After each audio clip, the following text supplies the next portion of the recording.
Hello sa inyo mga kasari, isang maulan na araw po sa ating lahat. Ngayon po ay 2:00 ng hapon na at simula kanina pa po nung mag-open ako ng sari-sari store ay umulan, hindi pa po tumitila. Siguro po ay may bagyo na naman. Hindi ko alam guys, hindi ako nakakapanood ng balita. So for today's video guys, meron na naman tayong nabasa sa comment section dun sa isa nating vlog. At yun guys ang topic natin ngayon. Hahanapin ko lang guys kasi pinicturan ko dito sa cellphone na aking pang Gcash. So babasahin ko na agad-agad kasi baka may magpa Gcash. Ay, nawala. Asa na ba? Wait lang guys, nawala. Eto. Sabi po ito ni Ma'am Rowena Kalimag. Hello Ma'am Shamay, itatanong ko lang po na mas okay lang po ba o tama ang ginagawa ko na lahat ng mga bagay na kinukuha ko sa sari-sari store ko, halimbawa nang wala kaming sabon o shampoo, binabayaran ko para lang malaman ko kung kikita ako bago lang po ako sa pagsasari-sari store. Kapag may benta na ako, pinamamalengke ko din kaagad. Sa ngayon, hindi ko pa alam kung kumikita ako dahil iniikot-ikot ko pa ang benta ko sa mga nabawas ko na tinda. Thanks po sa sagot. Good day po.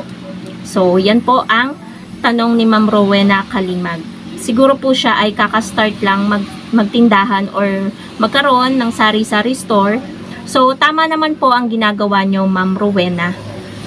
And natutuwa po ako dahil yung ginagawa nyo ay ganun din po yung ginagawa ko dito sa sari-sari store hanggang ngayon. Na kapag meron po kayong kinukuha na paninda sa sari-sari store nyo, kahit sabihin pa man po natin na ito ay atin, lahat ng ano nito ay sa atin mapupunta, maganda pa rin po yung ginagawa nyo na binabayaran nyo po. Kasi ganun din po yung ginagawa ko dito sa sari-sari store. Kahit nung bago-bago pa guys yung sari-sari store ko, yung mga kinukuha namin dito is tinatandaan ko yung presyo. Tapos babayaran ko siya kahit pa man sabihin natin na sarili natin tong tindahan. Kasi guys, kapag kumuha tayo ng kumuha sa tindahan natin ng mga pangangailangan natin sa loob ng bahay tapos hindi natin babayaran, hindi natin makikita kung tayo ba ay kumikita. Bagkos nababawasan yung ating paninda tapos hindi nyo namamalayan, madami na pala kayong nakuha. So, wala rin pong tinutubo, wala din pong saysay yung maghapon yung pagtitinda. Parang sa mga needs nyo na lang po sa bahay na pupunta yung tinutubo nyo po everyday. Kaya maganda po na kahit sarili po natin itong tindahan, binabayaran po natin lahat ng kinukuha po natin dito. So, yun po. I-ano po natin yung sarili natin na parang customer tayo kahit sarili natin tong tindahan. Kasi nga, bawat sentimo po dito sa ating sari-sari store, bawat sentimo dito na pera dito sa tindahan ay mahalaga po yan mga kasari. So, ayun, tama naman po ang ginagawa nyo. And, ano pa ba ang tanong ni ma'am? Nabak ko na kasi yung cellphone ko eh. Hindi ko pala cellphone to, cellphone pala to ni partner. Kumbaga mga kasari ay ginagamit ko pang Gcash kasi mabilis to. Kasi itong cellphone na gamit ko, medyo mabagal na siya kasi madaming full na yung storage niya. So, ayun po. Ginagawa niya rin pala din yung ginagawa ko na kapag may benta na, agad-agad niyang pinamimili. Pero hindi niya pa daw nakikita kung kumikita siya. So, madali lang po malaman, Ma'am Rowena, kung kayo po ay kumikita na or lumalago na yung sari-sari store nyo. Yun nga po, hindi nyo pa siguro napapansin na parang medyo dumilim. Kasi nakailaw lang ako guys. Hindi ko na binuksan yung ano ko. Yung ilaw ko dito. Pero dapat siguro buksan ko. Kasi medyo madilim. Wait lang guys.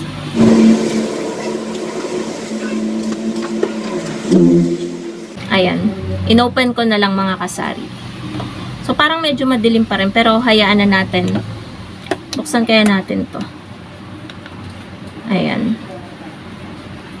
So, ayun nga.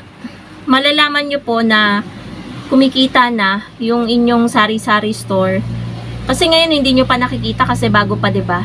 Makikita nyo yan kapag 'di ba, lagi kayo namimili kapag may benta na, pinamimili nyo agad.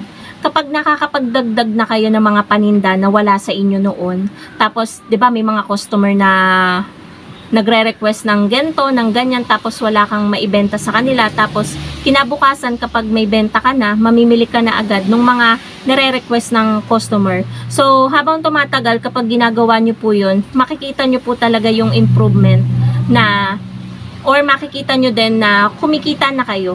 Kahit wala pa man kayong naisisilid sa wallet nyo, wala pa kayong naiipon, at least kahit papano, nasa paninda lahat nung kinikita nyo. Kasi, yun muna yung ginagawa nyo, nagpaparami muna kayo ng paninda bago kayo makapag kurot-kurot sa kita, 'di ba? Ganun guys naman ang magandang gawin lalo na kung nagsisimula ka pa lang, tapos nagsimula ka sa maliit na puhunan, hindi agad-agad na kumpleto yung mga paninda mo, hindi lahat ng mga request ni customer nabili mo agad. So, maganda na ganun muna yung gawin mo, na kada may benta ka na, namimili ka kaagad ng mga items na hinahanap sa iyo ni customer.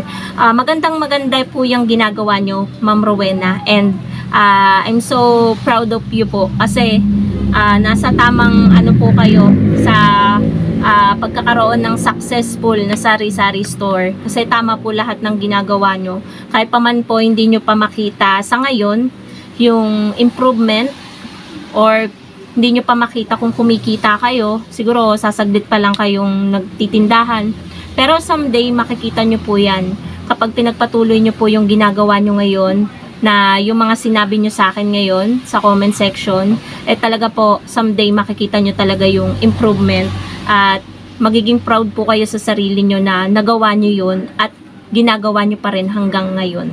So ayun po, kahit pa man po tumagal ang sari-sari store nyo, wag po kayong titigil dun sa kauna-unahan yung sinabi na kapag meron kayong kinuha sa sari-sari store nyo ay binabayaran nyo po. Wag po nyong aalisin yun kasi tama po yung ginagawa nyo. Kasi bilang isang tindera, alam natin yan na maliit lang yung tinutubo natin sa bawat item. So kung makukuha pa natin yung isang item, dalawang item, dala pati puhunan. Kaya po, kailangan po talaga natin yang bayaran. Ako guys, ganun hanggang ngayon, binabayaran ko kapag may extra akong pera, or kapag hindi ko mabayaran agad, inililista ko yan para kapag nagkapera ko, ibinabalik ko siya sa puhunan ng sari-sari store, or ang pinapalit ko na lang is namimili na lang ako ng mga produkto na kailangan na dito sa sari-sari store. So, yun lang naman po, Ma'am Rowena Kalimag, ang answer ko dun sa inyong ewan ko kung tanong yon or ano, na nabasa ko sa comment section. Tuwing morning kasi or tanghali, nagbabasa ko guys ng mga comment sa comment section sa iba't ibang vlog na na-upload ko. So, nababasa ko po yan lahat. Pagpasensyaan nyo na po kung yung mga ibang katanungan ay hindi ko masagot. Siguro dahil kaya hindi ko siya masagot ay hindi ko alam kung anong isasagot ko. Mahirap naman na sumagot ako mga kasari ng basta-basta tapos hindi ko naman alam, or hindi naman akma, or hindi naman totoo yung sasabihin ko sa inyo. So, lahat ng sinasabi at sinishare ko po sa inyo mga kasari ngayon ay pawang katotohanan lamang. So, yun lang po. Wait lang guys. So, ayun po mga kasari, meron lamang bumili dito sa labas. Sarado kasi ito guys, hindi ko na binuksan kasi mahirap tong sarahan kapag umuulan. Ngayon guys, maghapon ng umuulan. Hanggang ngayon is hindi tumitila. Titila man siya pero may ambon pa din. Kaya hindi ko na inopen. Ang bukas lang is itong kabila. So, nakamotor siya, diretso pa rin hanggang dito, hindi siya bumababa. Nakaandar yung motor niya, nakasakay pa rin siya sa motor niya. Bumibili siya dito. Medyo medyo nakakainis kasi, 'di ba? Parang kapag hindi kasi pinapatay yung motor, parang minamadali ka. Ang hassle pa naman yung mga binibili niya, kailangan pang bilangin. So, medyo nakakainis lang yung mga ganon customer guys. Wala namang ibang bumibili. Ba't kailangan pang magmadali, 'di ba? So, ayun lang guys. Yun lang ang ating vlog for today. Thank you so much for watching. Keep safe po sa inyong lahat. And happy selling po sa inyong lahat. Bye guys!